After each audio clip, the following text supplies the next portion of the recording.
By this time, you've probably heard about something called RDA, and you may be wondering how this acronym relates to actual students. Here's Erica. She has a disability. Maybe it's a learning disability, a developmental delay, or maybe she experiences challenges in the emotional behavioral arena. But like many students with disabilities in Wisconsin, she's not reading as well as we'd like her to. Her family and her teacher know that literacy is essential to her quality of life after high school. They want to see her apply for jobs, write emails, add her voice to our democracy.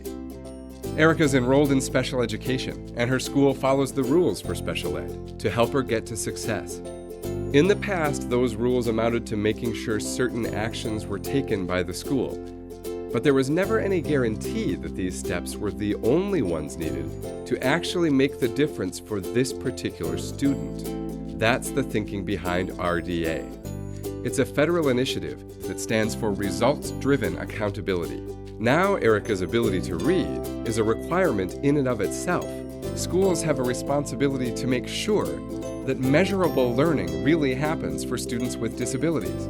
In Wisconsin, we're focusing on literacy, so we think of RDA as reading drives achievement. Whatever you call it, it really just means insisting on high expectations for students with disabilities, like we do for all other students. The focus on students' learning meshes with lots of other initiatives happening today.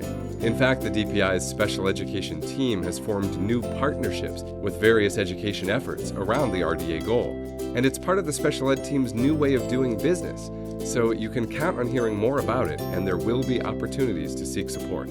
If you're a teacher, you might wonder if there's anything you're expected to do differently because of RDA. Good news. The best way for schools to succeed in this new world is to use those same best practices many educators are already trying to employ for students with disabilities.